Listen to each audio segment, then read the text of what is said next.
Dear students, आज का जो हमारा टॉपिक है वो एक बहुत इम्पोर्टेंट टॉपिक है। आज के हमारे टॉपिक का नाम है मेवाड़ राज्य का उदय। अब चूँकि मेवाड़ एक महत्वपूर्ण राज्य है और इसका ऑफ कोर्स इसमें से काफ़ी क्वेश्चंस बनते ही बनते हैं। हमारे यहाँ का जो राजस्थान का जो सिलेबस है उसका लगभग हर टॉपिक इम्पोर्टेंट है, आपको ये बात ध्यान में रखनी है। तो इससे पहले कि हम जैसा रोज़ करते हैं इस टॉपिक पर पढ़ने से पहले कुछ जो गाइडलाइंस हैं उसके वो जो हमको फॉलो करनी है केंद्र और राज्य की, जैसे बिना किसी आवश्यक कार्य के हमें घर से बाहर नहीं निकलना है। उसके अलावा जब निकलना है तो आप अपने चेहरे पर मास्क लगा कर आएँ, और अगर उसके बाद हैंड सैनिटाइज़र और साबुन से हाथ धोते रहें, और बाहर जाते वक्त सोशल डिस्टेंसिंग का पालन किया करें। तो इससे हम कोविड-19 वायरस से सुरक्षित रह सकते हैं। अब हम अपने टॉपिक की ओर लौटते हैं, मेवाड़ राज्य का उदय। तो मेवाड़ राज्य जो है वो एक इम्पोर्टेंट राज्य शुरू से रहा है।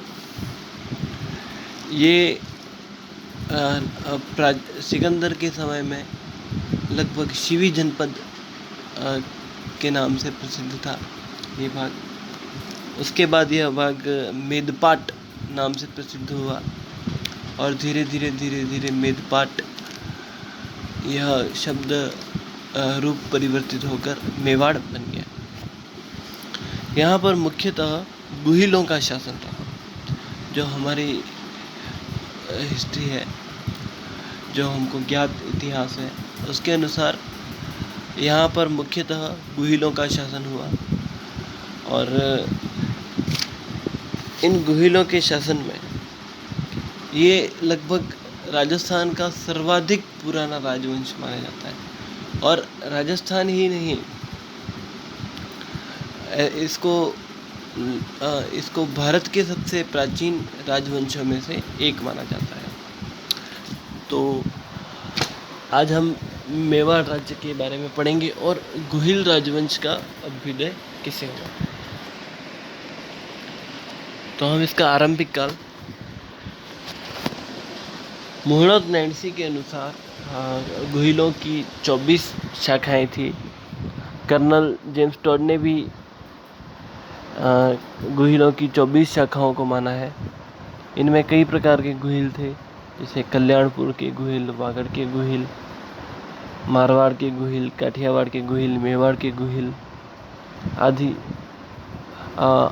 अन्य जो गुहिल शासक थे वो इतने प्रसिद्ध न हुए, और अगर हुए भी तो ये कई बार ये अन्य रियासतों के अधीन रहे। तो सबसे जो महत्वपूर्ण जो है वो है मेवाड़ के गुहिल। अब इनकी उत्पत्ति कैसे हुई?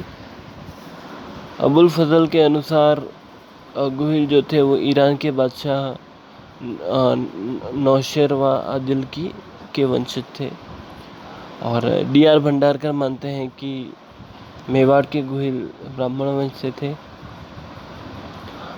डॉक्टर गोपीनाथ शर्मा के अनुसार भी यही माना जाता है। मुहणोत नैन्सी भी इन्हें ब्राह्मण आरंभिक रूप से ब्राह्मण मानते हैं, और जानकारी जो उनको हुई थी उसके अनुसार वो क्षत्रिय मानते हैं। गौरीशंकर ओझा के अनुसार ये सूर्यवंशी थे। कर्नल जेम्स टॉड ने ये इनके बारे में अलग सिद्धांत चलाया है, क्योंकि इनका जो आदि पुरुष था गुहिल या गुहेदत्त, अतः वो गुफा में पैदा हुआ था, इसलिए उसको गुहेदत्त कहा गया और इस वंश को गुहिल वंशी कहा गया। अब मेवाड़ के जो गुहिल सिसोदिया हैं उनके बारे में हम पढ़ लेते हैं। मेवाड़ के गुहिल आरंभ में गुर्जर प्रतिहारों के सामंत थे। गुहिल के उत्तराधिकारियों के बारे में कोई प्रामाणिक जानकारी नहीं है, किंतु शील, अपराजित, भरतृभट्ट, अल्लट, नरवाहन, शक्ति कुमार, विजय सिंह, नागादित्य, ये जो है वो गुहिलों के आरंभिक शासक माने जाते हैं। अब हम पढ़ते हैं बप्पा रावल। सबसे पहले जो प्रमुख शासक थे वो बप्पा रावल हुए।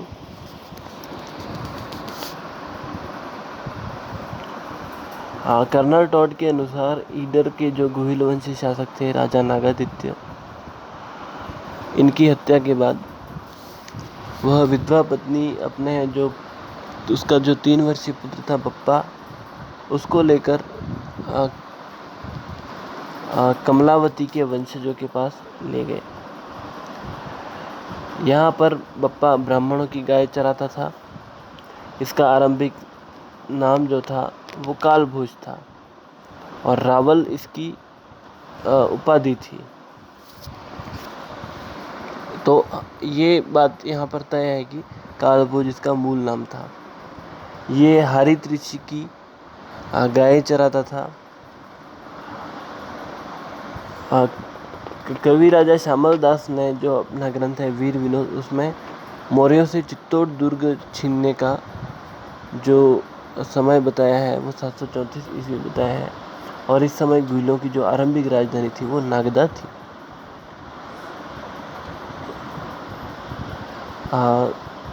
हारित ऋषि जो थे वो पाशुपत संप्रदाय के प्रचारक थे और बप्पा रावल इस संप्रदाय का एक अनुयायी था। तो उसने पाशुपत एकलिंग जी को अपना आराध्य देव माना और उदयपुर में एकलिंग जी का मंदिर बनवाया। अब तब से लेकर अब तक मेवाड़ के महाराणा अपने आप को एकलिंग जी का दीवान बताते हैं। इस सीवी वैद्य ने बप्पा रावल को चार्ल्स मार्टल कहा है। बप्पा रावल के बाद अल्लट शासक बना, जिसके समय में मेवाड़ की उन्नति हुई। अल्लट ने हूण राजकुमारी हरिया देवी से विवाह किया और आहड़ को अपनी दूसरी राजधानी बनाया। इसके अलावा अल्लट ने मेवाड़ में सबसे पहले नौकरशाही का भी गठन किया। फिर धीरे धीरे कुछ पीढ़ियों बाद गुहिलों में विक्रम सिंह का जो पुत्र था रणसिंह या कर्ण सिंह, वो मेवाड़ का शासक बना। इसने आहोर के पर्वत पर किला बनवाया। रणसिंह के 2 पुत्र थे, क्षेमसिंह और राहप। अब आपको ध्यान में ये रखना है कि क्षेमसिंह ने मेवाड़ की रावल शाखा को जन्म दिया और राहप ने सिसोदा ग्राम की स्थापना करके सिसोदिया वंश की शुरुआत की। रावल शाखा का जो अंत है वो अलाउद्दीन खिलजी की चित्तौड़ विजय से हो गया और उसके बाद जो राहप की जो शाखा वाले जो लोग थे वो मेवाड़ के शासक बनते गए और सिसोदिया कहलाए।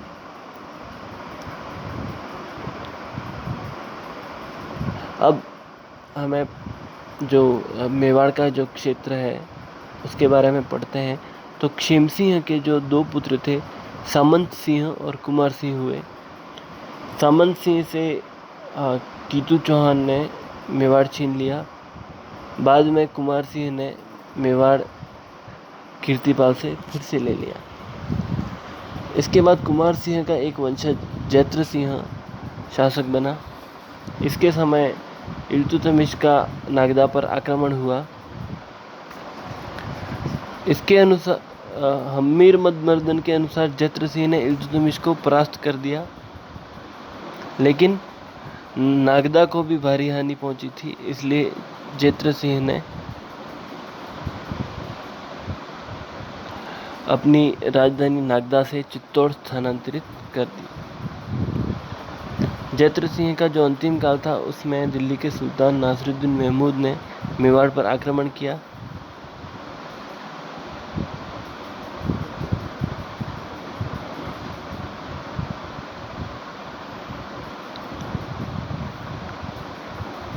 माफ कीजिए,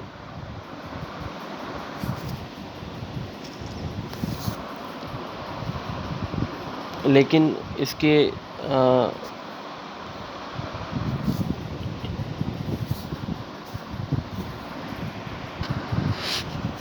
किंतु वह सफल नहीं हो पाया।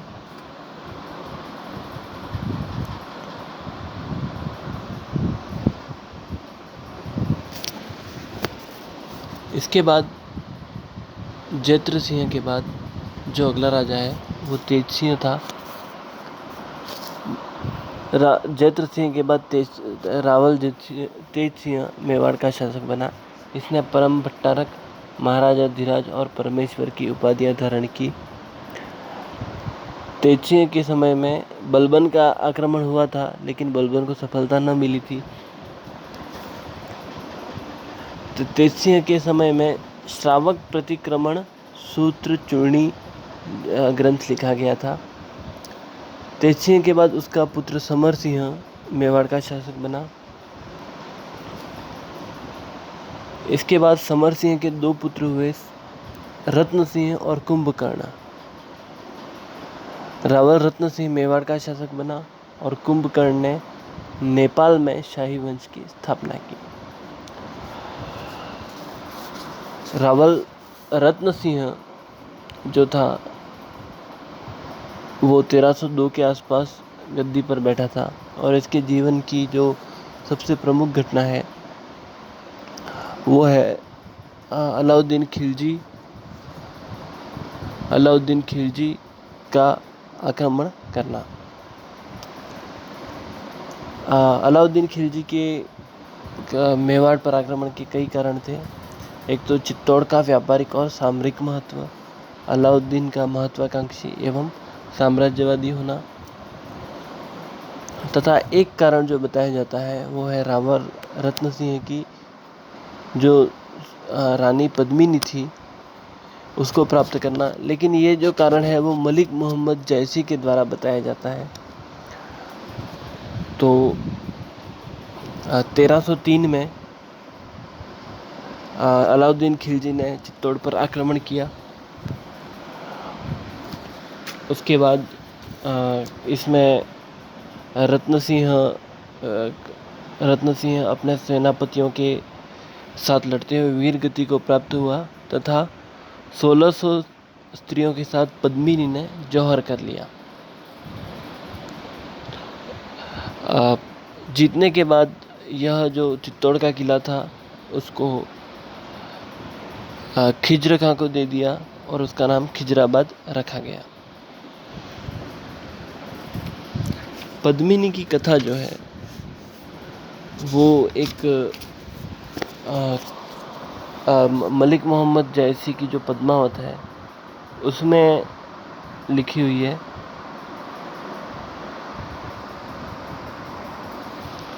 कई इतिहासकार इसे काल्पनिक मानते हैं और कई इतिहासकार इसे मान्यता देते हैं। डॉक्टर दशरथ शर्मा एकमात्र ऐसे इतिहासकार है जो रानी पद्मिनी को ऐतिहासिक पात्र मानते हैं, किंतु अन्य कोई इतिहासकार इसको मान्यता नहीं देते हैं।